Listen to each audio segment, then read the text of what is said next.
to the UCLA Law School class of 2009. I am so pleased to say you did it.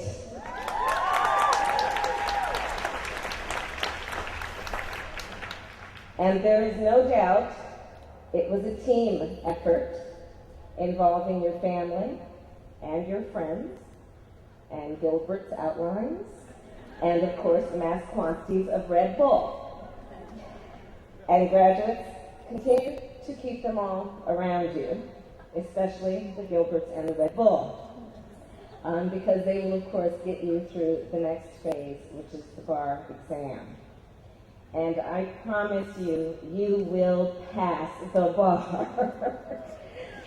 So, folks, I think it is only appropriate, as has been mentioned by Dean Schill and Professor Starks, to, as Professor Starks mentioned, acknowledge the elephant in the middle of the room, because it is undeniable.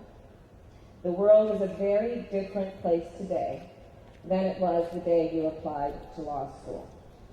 This, of course, as has been mentioned, is the first class to graduate since the economic crisis hit, and I know these are anxious times for you graduates and for you, their families. I know that some of the students have seen offers revoked and start dates deferred.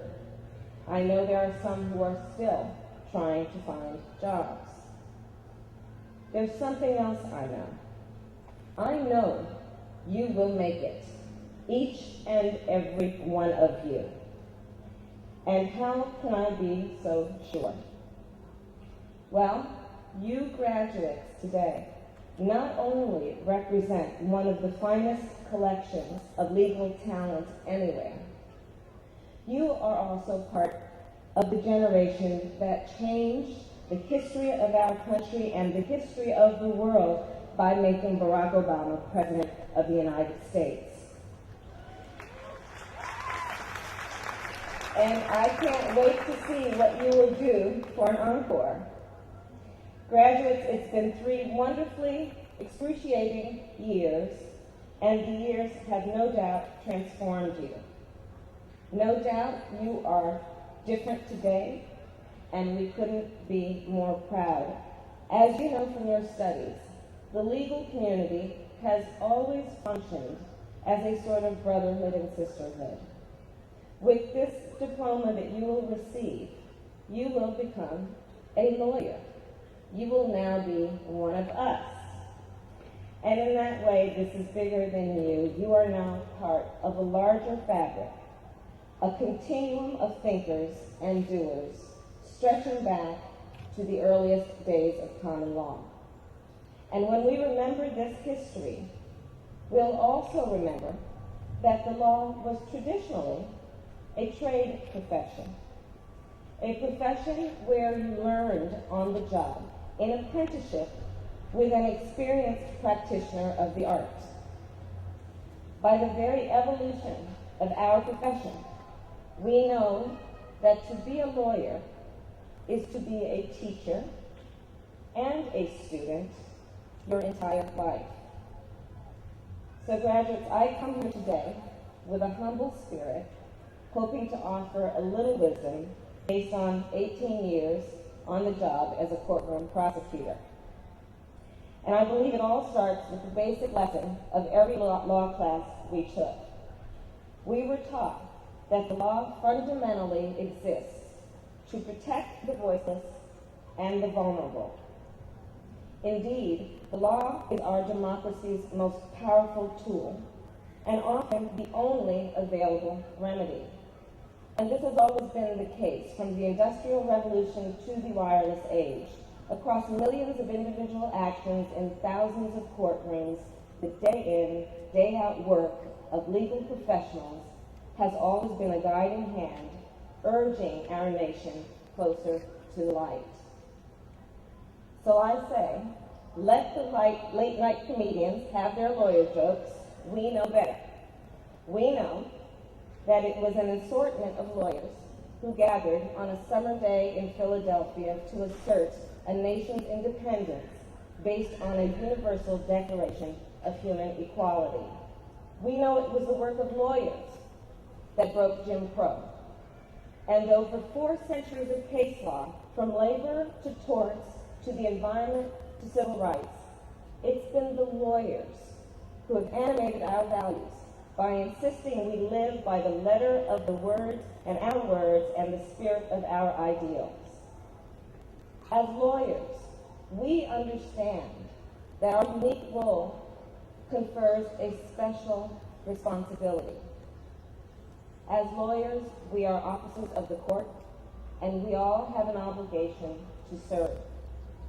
And graduates, that is why when we step into a court of law, we must conduct ourselves with reverence. Because a courtroom is sacred ground. Life-changing decisions are made with grinding regularity every day in courtrooms around the country. Whatever the stakes, whatever the nature of the proceeding, whatever the underlying cause of action, we should always recognize that even the smallest case is of global consequence to the human beings involved. And here's the basic lesson that I think you'll need to carry with you every day.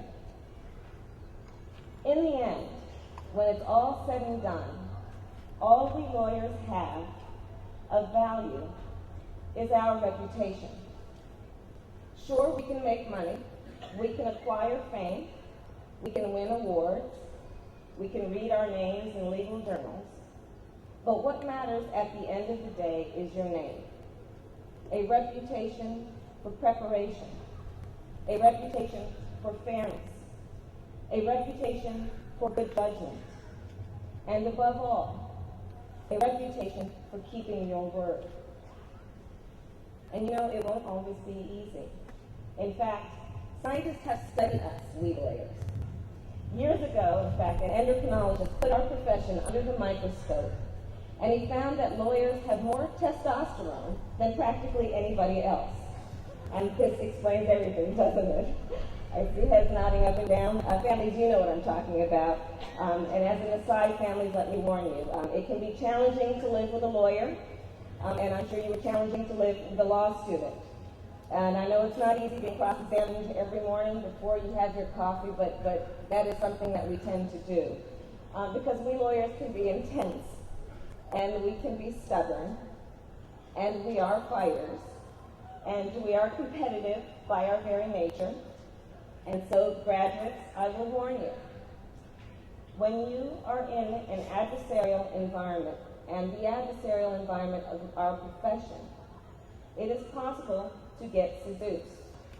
You can get seduced into believing that what matters most is winning. But we know better. We know that what's most important and what matters most is what you're winning for. For example, in my area of law, we often say, a good prosecutor wins convictions, a great prosecutor has convictions. In fact, growing up, my heroes were the great civil rights lawyers, Thurgood Marshall, Charles Hamilton Houston, Constance Baker Motley. And from where I sat growing up in an apartment on the other side of the railroad tracks in Berkeley and Oakland, safety was among the most important civil rights issues that people faced. And I knew that the people most likely to get preyed on and exploited are our society's most vulnerable: immigrants, women, poor people, the homeless, the very people who are often the subject of hate crime. And I'll tell you something else about the neighborhood in which I grew up. There was a richness of conscience. People looked out for each other. Neighbors cared about what was going on up and down the block, and safety was a community value. And this had a deep impact on my view of the law. And it must have been, in fact, in law school where I made the obvious connection between civil rights and public safety. I noticed when we file a criminal complaint, we don't write the name of the victim versus the name of the defendant. We write the people versus the defendant.